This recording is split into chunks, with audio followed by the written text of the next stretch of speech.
नमस्कार दोस्तों, आप सभी का आपके अपने YouTube चैनल जीएस दरबार में हार्दिक स्वागत है। मेरा नाम है आशीष।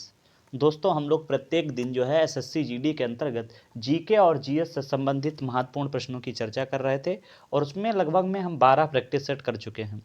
बहुत से लोगों का कमेंट आ रहा था कि सर जो है प्रीवियस ईयर क्वेश्चन पेपर भी आप करवा दीजिए, तो जिसके चलते ये वाला वीडियो आप सभी को जीके और जीएस से बनने वाले महत्वपूर्ण प्रश्नों के बारे में चर्चा हुई है जो प्रीवियस ईयर में आए हैं। तो आइए शुरू करते हैं। जैसा कि आप सब देख रहे होंगे कि ये 2019 में आए हुए प्रश्न पत्र का जो है पेपर है और 18/2/2019 सेकंड शिफ्ट का पेपर है और ये किसका है तो जीएस और जीके से संबंधित है। तो आइए शुरू करते हैं। पहला प्रश्न है कि भारत सरकार द्वारा योजना आयोग किस वर्ष में स्थापित किया गया था? 1948, 1949, 1951 या 1950? तो इसका सही जवाब क्या हो जाएगा? बिल्कुल सही, ऑप्शन जो है डी इसका सही जवाब होगा कि 1950 में जो है योजना आयोग का गठन किया गया था। प्रश्न संख्या 2 है कि ओजोन विरिक्त या डिप्लेशन किसके पास सबसे ज़्यादा होता है? महासागर, कटिबंधों, ध्रुवों और भूमध्य रेखा? तो इसका सही जवाब हो जाएगा भूमध्य रेखा के पास होता है, ऑप्शन बी इसका सही जवाब है। प्रश्न संख्या 28 है, या कह सकते हो प्रश्न संख्या 3 है, निम्नलिखित में से क्या भारत के संविधान की विशेषता नहीं है? एकात्मक प्रणाली, संघीयता प्रणाली या मूलभूत अधिकार या सत्ता का विभाजन? तो भारत की जो संविधान की विशेषता नहीं है वो है एकात्मक प्रणाली, क्योंकि भारत में द्विसदनात्मक प्रणाली है, तो ऑप्शन ए इसका सही जवाब होगा। प्रश्न संख्या 29 है, या कह सकते हो प्रश्न संख्या 4 है, संविधान सभा के लिए निर्वाचन कब हुआ? 1948, 1946, 1947 या 1945? तो इसका सही जवाब होगा 1946। देखो दोस्तों, ये 2019 का प्रैक्टिस सेट है। इसी तरीके से 2021 में जो आपका एसएससी जीडी का पेपर हुआ था, उससे भी जितने भी पेपर हुए थे उसके बारे में भी चर्चा करेंगे। तो मैंने 2019 से शुरू किया है, जिससे आपको ये एक मोटा मोटा आंकड़ा पता चल जाए कि कहाँ से प्रश्न बनते हैं और किस लेवल का प्रश्न पत्र आता है। और मुझे आशा है कि आप वीडियो के लास्ट तक जुड़े रहेंगे और आपको बहुत कुछ यहाँ से सीखने को मिलेगा और ये जानकारी आपको प्राप्त होगी कि किस लेवल का पेपर आता है और आपको किस लेवल की तैयारी करनी चाहिए और कहाँ से प्रश्न जो है ज़्यादा आते हैं और किस प्रकार के प्रश्न आते हैं, ये सब आपको ज्ञात हो जाएगा। आइए अगले प्रश्न की बात करते हैं। प्रश्न संख्या 30 है, पहले आधुनिक ओलंपिक खेल कब आयोजित किए गए थे? 1896, 1921, 1935 या 1943? तो सबसे पहले अगर आधुनिक ओलंपिक खेल की बात की जाए तो ऑप्शन ए इसका सही जवाब होगा, 1896 में आयोजित किए गए थे। प्रश्न संख्या 31 है, स्वतंत्रता से अधिक महत्वपूर्ण है, यह किसने कहा था? महात्मा गांधी ने, जवाहरलाल नेहरू ने, श्री राजगोपालाचारी ने या सुभाष चंद्र बोस ने? तो आपने देखा होगा कि हमेशा से ही जो महात्मा गांधी जी थे वो स्वच्छता पर जोर देते रहे थे, तो उन्होंने यही कहा था कि स्वच्छता स्वतंत्रता से अधिक महत्वपूर्ण है, तो इसका मतलब ऑप्शन ए इसका सही जवाब होगा।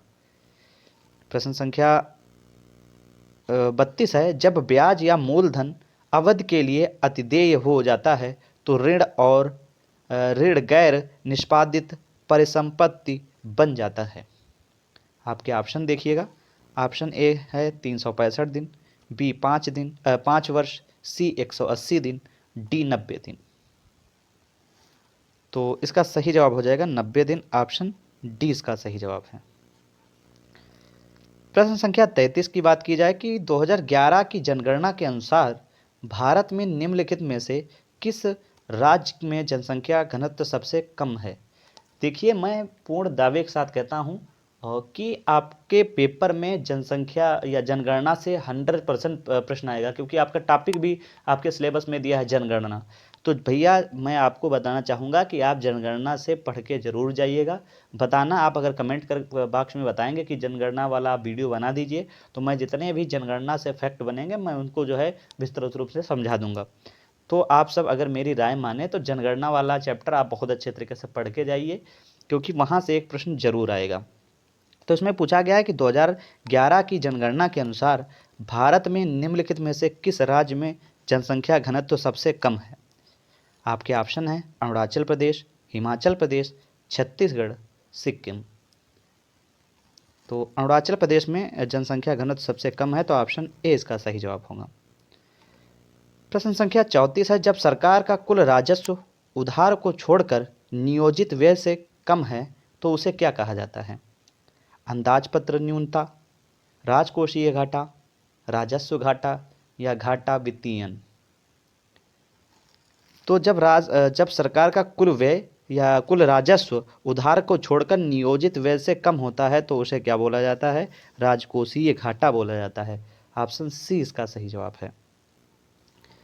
प्रश्न संख्या 35 है, जब आप 1 ग्राम तांबा या कॉपर पाउडर वाले चाइना डिश को गर्म करते हैं तो पाउडर की सतह पर एक काला पदार्थ बनता है, इसका कारण क्या है। एटोमाइजेशन या समुद्र तल से नमक को दूर करना और उपचयन या जो है कार्बनीकरण। तो उपचयन होता है, तो ऑप्शन सी इसका सही जवाब है। प्रश्न संख्या 36 है, निम्नलिखित में से किस विशेषता का प्रयोग प्रोटिस्टा जीवों द्वारा गति हेतु किया जाता है। क्षणभंगुर या मैक्सिलिया, मिथ्या, फ्लैजेला। तो बताएं इसका सही जवाब। बिल्कुल सही, फ्लैजेला, ऑप्शन सी इसका सही जवाब है। देखिएगा कि साइंस से प्रश्न जो है ज़्यादा बन रहे हैं, तो आप सब साइंस को अच्छे तरीके से तैयार करिएगा। प्रश्न संख्या 37 है कि एक यूकैरियोटिक कोशिका में एक नाभिक सहित झिल्ली से बंधे अंग होते हैं जो कोशिकीय प्रक्रियाओं को में कार्य करने में सहायक हैं। अलगाव, द्विभाजन, विभाजन, समावेश। तो इसका सही जवाब हो जाएगा अलगाव, ऑप्शन ए इसका सही जवाब है। दोस्तों, अगर आप सभी को ये वीडियो अच्छा लग रहा है तो वीडियो को लाइक करें और कमेंट करके बताएं कि क्या आप प्रीवियस ईयर क्वेश्चन पेपर करना चाहेंगे या जो है प्रैक्टिस सेट जो श्रृंखला चल रही थी उसको आगे बढ़ाया जाए। कमेंट करके जरूर बताएं। प्रश्न संख्या 38 है, हिमालय पहाड़ों का एक उदाहरण है। ज्वालामुखी, खंड, पठार या परतदार या मोड़दार। तो सही जवाब हो जाएगा ऑप्शन डी, परतदार या मोड़दार, क्योंकि वलित पर्वत भी बोला जाता है हिमालय पर्वत को। प्रश्न संख्या 39 है कि चावल की एक अनोखी किस्म पोकल्ली जो लवणता को बनाए रख सकती है, एक स्थानीय रूप से भारत में किस राज्य से है। केरल, तेलंगाना, आंध्र प्रदेश या गोवा। तो सही जवाब है केरल, ऑप्शन ए इसका सही जवाब होगा। आइए प्रश्न संख्या 40 की बात करते हैं। कांगड़ा चित्रकला शैली के संदर्भ में निम्नलिखित में से कौन सा कथन सही है। ऑप्शन ए, इसका विषय प्रकृति में शुष्क है। बी, इसका विकास समुद्रगुप्त के शासनकाल के दौरान हुआ था। सी, यह वैष्णव परंपराओं से प्रेरित हुआ था। और डी, उसमें गहरे लाल और काले रंग के साथ सशक्त रंगों का उपयोग होता है। तो इसका सही जवाब हो जाएगा ऑप्शन सी, यह वैष्णव परंपराओं से प्रेरित हुआ था। कुछ मेरे दोस्त ऐसे होंगे जो कहेंगे ये तो नहीं आया था प्रीवियस ईयर में क्वेश्चन, आपको कैसे मिल गया। तो मैं आपको बताना चाहूँगा कि हाँ, आपका एसएससी जीडी का पेपर जो है ऑनलाइन होता है, परंतु जो है ऑनलाइन थोड़े दिन बाद वो कह सकते हो आपके गूगल पटल पर जो है अपलोड कर दिया जाता है। तो वहाँ से जितने प्रैक्टिस पेपर वाले जितने भी नोट्स होते हैं वो लोग अपना प्रैक्टिस सेट छाप देते हैं। तो वहीं से ये मैंने पेपर प्रश्न पत्र उठाया है। तो आप विदाउट टेंशन कह सकते हो, बिना टेंशन के आप प्रश्न पत्र करें और जिससे आपको एक मोटा मोटा आंकड़ा पता चल जाएगा कि पेपर कहाँ से बनता है। आइए प्रश्न संख्या 41 की बात करते हैं। भारत में सर्वोच्च शांतिकाल वीरता पुरस्कार कौन सा है। परमवीर चक्र, कीर्ति चक्र, अशोक चक्र या महावीर चक्र। तो बताइए इसका सही जवाब क्या है। तो बिल्कुल सही, इसका सही जवाब हो जाएगा अशोक चक्र, ऑप्शन सी इसका सही जवाब है। प्रश्न संख्या 42 है, डूरंड कप किस खेल से संबंधित है। Football, tennis, hockey, cricket. तो डूरंड कप जो है ये फुटबॉल से संबंधित है, ऑप्शन ए इसका सही जवाब है। प्रश्न संख्या 43 है, भक्ति संत आंड्याल निम्नलिखित धार्मिक संप्रदायों में से किससे संबंधित थे। बौद्ध, वैष्णव, शक्ति, शैव। तो आंड्याल किस संप्रदाय से संबंधित थे? वैष्णव संप्रदाय से संबंधित थे। ऑप्शन बी इसका सही जवाब है। प्रश्न संख्या 44 है कि भारत की जीडीपी की गणना के लिए कौन सी संस्था जिम्मेदार है? बहुत ही अच्छा प्रश्न है। भारतीय रिजर्व बैंक, केंद्रीय सांख्यिकी कार्यालय, वित्त मंत्रालय या मुख्य आर्थिक सलाहकार। तो इसका सही जवाब हो जाएगा केंद्रीय सांख्यिकी कार्यालय। ऑप्शन बी इसका सही जवाब है। प्रश्न संख्या 45 है। ये एक प्रश्न कई बार आपने पेपर में भी देखा होगा या प्रैक्टिस सेट में भी देखा होगा, या हो सकता है पुस्तकों में भी आपने पढ़ा होगा कि भारत एक खोज या द डिस्कवरी ऑफ इंडिया पुस्तक के लेखक कौन हैं?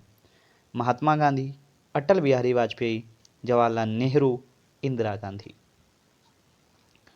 तो इसके लेखक कौन हैं? जवाहरलाल नेहरू। ऑप्शन सी इसका सही जवाब है। प्रश्न संख्या 46 है कि राग मियां मल्लाह का सर्जन किसने किया था? तानसेन, पंडित जसराज, मीराबाई, अमीर खुसरो। तो मियां मल्लाह ये भी आपने कई बार सुना होगा, तानसेन इसका सही जवाब हो जाएगा। प्रश्न संख्या 47 है। सत्रिया एक नृत्य शैली है जिसकी उत्पत्ति भारत के राज्य में हुई? असम, कर्नाटक, तमिलनाडु, आंध्र प्रदेश। तो सही जवाब क्या हो जाएगा? बिल्कुल सही, असम। ऑप्शन ए इसका सही जवाब है। प्रश्न संख्या 46 है। बेडाक्विलाइन दवा को निम्नलिखित में से किस बीमारी के इलाज के लिए विकसित किया गया था?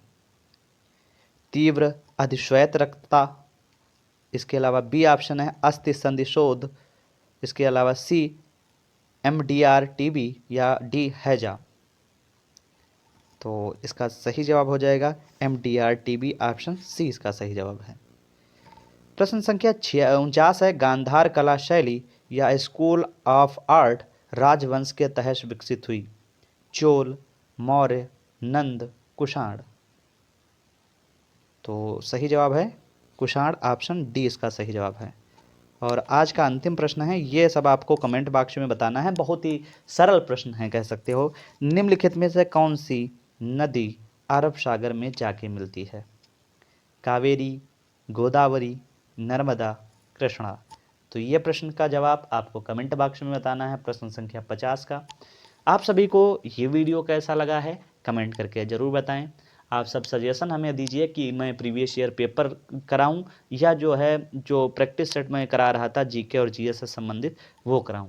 आप सब कमेंट बॉक्स में ज़रूर बताइएगा और हमारे साथ जुड़े रहने के लिए आपका बहुत बहुत धन्यवाद।